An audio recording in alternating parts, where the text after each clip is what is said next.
కళ్యాణ్ దిలీప్ శంకర. నేను హైదరాబాద్లో చిన్న సీసీటీవీ బిజినెస్ చేసుకుంటూ ఉంటాను.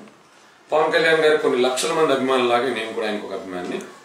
ఈ రోజులో మీ ముందుకు రావడం గల కారణం వైఎస్ఆర్సీపీకి సంబంధించిన కొంతమంది పెచ్చ అభిమానులు ఫేస్బుక్లో పెడుతున్న పెచ్చ పోస్టులకు సంబంధించి ప్యాసేజ్లు కొద్ది రిప్లై ఇవ్వలేక క్లుప్తంగా వాళ్ళకి అర్థమయ్యేది చెప్దామని నా చిన్న ప్రయత్నం.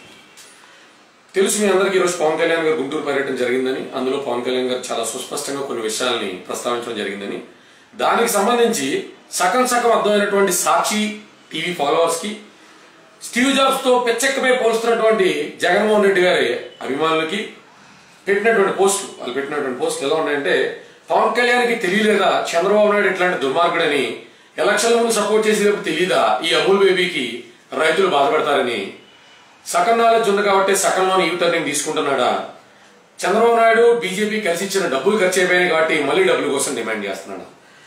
నాకు తెలియగడుతున్న సోదరులారా, పవన్ కళ్యాణ్ గురించి మీరు మాట్లాడడానికి ముందు ఒక్క క్షణం, అంటే ఒకే ఒక్క క్షణం మీ నాయకుడు ఏంటి, వాళ్ళ నానేంటి, ఈ రాష్ట్రంలో చేసినటువంటి మోసం ఏంటి, ఈ రాష్ట్రంలో చేసినటువంటి స్కాములు ఏంటి, స్కీములు ఏంటి, వాళ్ళ ద్వారా నాశనం అయిపోయినటువంటి రైతులు ఎంతమంది, లీడర్లు ఎంతమంది, కలెక్టర్లు ఎంతమంది అని ఒక్కసారి ప్రశ్నించుకుంటే సిగ్గు శరం ఉంటే ఇంకొకసారి 2 పోస్టులు పెట్టాం.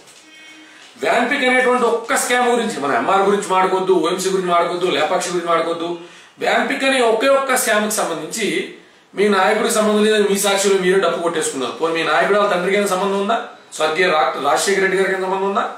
22,000 ఎకరాలు ఒక సీఎంకు తెలియకుండా ఆ శాఖ మంత్రి మాత్రమే పాస్ చేశాడా జీవో? 22,000 ఎకరాలు గుంటూరు చుట్టుపక్కల రైతుల దగ్గర నుంచి, ఏ రైతుల కోసం అయితే కంటు తుడిపి యాత్రని మీ నాయకుడు బయలుదేరాడో ఆ రైతుల దగ్గర నుంచే ఎకరా ₹1,00,000 చెప్పును లాక్కుని ఒకే ఒక్కడికి అంటగట్టారు. ఎందుకు? ఆ పర్టికులర్ నిమ్మగడ్డ ప్రసాద్ మీ యొక్క నాయకుడు యొక్క సాక్షి అవనివ్వండి, లేకపోతే ఇతర అతని యొక్క సంస్థలు అవనివ్వండి, పెట్టుబడి పెట్టాడని క్విడ్ ప్రోకో కింద ఎక్స్చేంజ్ ఆఫ్ ఫండ్స్ అనేటువంటి జరిగినాయని సిబిఐ దర్యాప్తులో చాలా క్లియర్ గా చెప్పింది. ఎనీవేస్, కోర్టులో ఉన్నటువంటి సబ్జెక్ట్ గురించి మనం మాట్లాడుకోకూడదు కాబట్టి మిగతా విషయాల గురించి మాట్లాడుకుంటే, పవన్ కళ్యాణ్ యూ టర్నింగ్ తీసుకోవాలా, అతను ఫేజ్ వైజ్ డెవలప్మెంట్ గురించి మాత్రమే ప్రస్తావించాడు.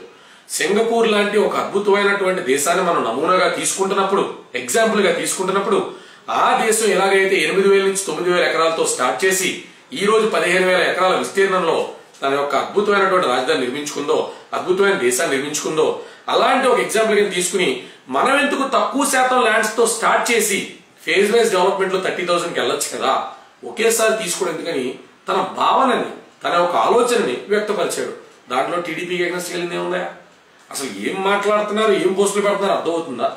అంటే ఒక ఆలోచనని ఒక పార్టీకి సపోర్ట్ చేస్తే అని చేసుకోవాలా, ఎక్స్ప్రెస్ చేస్తే చంద్రబాబు నాయుడు దానికి సంబంధించి సమాధానం చెప్పుకున్నారు, వాళ్ళు కూర్చుని మాట్లాడుకుంటారు. ఇతను రైతుల పక్షాన సమస్య వచ్చినప్పుడు ఏ రకంగా అయితే వచ్చి మాట్లాడుతా అన్నాడో, ఈ రోజు అదే సమస్యకి సంబంధించి తను ఒక ఎగ్జాంపుల్ కోట్ చేశాడు. 90% మంది ఇష్టపూర్వకంగా ఇస్తున్నప్పటికీ 10% మంది బలవంతంగా లాక్కున్నారని తెలిసింది, నా పరిగణలోకి వచ్చింది, నేను దానికి వ్యతిరేకిని అందరు ఎక్స్ప్రెస్ చేశాడు. దానికి యూ టర్నింగ్లు ఆ టర్నింగ్ అని నిలబెట్టకల్లా ముందు మీ నాయకుడిని కంటి తుడిపి యాత్రలో వ్యాన్పిక్ ద్వారా నష్టపోయినటువంటి రైతుల దగ్గరికి వెళ్ళి తొడమనండి.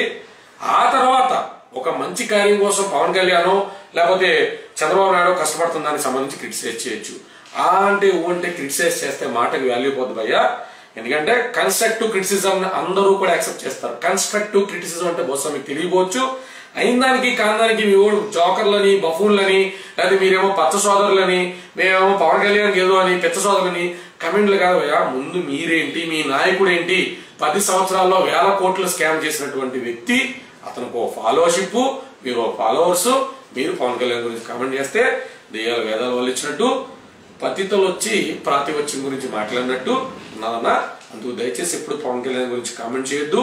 ఆయన ఏం చెప్పాడనేటువంటి వీడియోని అతి త్వరలో, అంటే రేపో మాపో నేను పోస్ట్ చేస్తా ఫేస్బుక్ లో, క్లియర్ గా చూడండి. అతను టీడీపీ నుంచి విడిపోతారని, మీ జగన్మోహన్ రెడ్డి దగ్గరకు షేక్ హ్యాండ్ ఇస్తారని ఎక్కడా ప్రస్తావించలా. ప్రజల సంక్షేమార్థమే, ప్రజల తరపున, ప్రజల కొరకే మాట్లాడాడు. అలా మాట్లాడకూడదని మీ చట్టంలో, మీ సాక్షి రాసినటువంటి కాన్స్టిట్యూషనల్ లాస్ ఉంటే దయచేసి అది మీ వరకు పెట్టుకోండి. పవన్ కళ్యాణ్ మాత్రం అకారణంగా కామెంట్ చేసి ఇప్పటికే దిగజారిపోయిన మీ స్థాయిని మరింత దిగజార్చుకోకండి. అర్థమవుతుందా? కుక్క మురిగితే జంగం దేవర పరువు పోదు. అలాగే మీరు ఎన్ని మురిగినా పవన్ కళ్యాణ్ స్టేటస్ ఏంటో, స్టాండర్డ్ ఏంటో అఖండ ఆంధ్ర ప్రేక్షకులకి, ఆంధ్ర ప్రజలకి, ఓటర్ మహాశయులకి తెలుసు. అతి త్వరలో 2018లో ఇండివిజువల్ గా అరంగేట్రం జరగచ్చు, టీడీపీతో జరగచ్చు, బీజేపీతో జరగచ్చు. ప్రజా సంక్షేమం కొరకే ఎలాంటి స్టెప్ అయినా పవన్ కళ్యాణ్ గారు తీసుకోవడానికి రెడీ అవుతారు. ఆయన అభిమానుల కింద ఆయన వెంట మేము కూడా ఉంటాం. రాజకీయం అంటే మంత్రులు పెట్టి కలెక్టర్లు వాడుకుని ప్రజల ఎకరాలు దోచుకోవడం కాదు, ప్రజాక్షేమం కొరకు పోరాడడం అనే మా సిద్ధాంతానికి మేము కట్టుబడి ఉంటాం. అందుకు ఎప్పుడైనా ప్రశ్నిస్తాం. మీరు మాట్లాడతారక్కడే పవన్ కళ్యాణ్ ప్రశ్నిస్తాను ఏమైనా మీకు చెప్తారండి రా, మీ దగ్గర రోజు వస్తానని కమిట్మెంట్ ఇచ్చాడు రా. అస్తమానం పవన్ కళ్యాణ్ రావడానికి, యాత్రలు చేయడానికి లక్షల కోట్లు స్కామ్ చేయలేదు. మాకు డీజిల్ ఖర్చులకి డబ్బులు ఫ్రీగా రావట్లేదు, మీ ఊరికి వస్తున్నట్టు.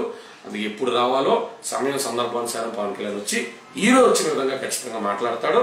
అందుకు పెచ్చ కామెంట్లు, సీఎం ఫ్లూ అనేటువంటి వ్యాధితో బాధపడతా మీ నాయకుడు మీరు కూడా ఇలాంటి అర్థం పర్థం లేని పోస్టులు పెట్టడానికి సాహసించొద్దు.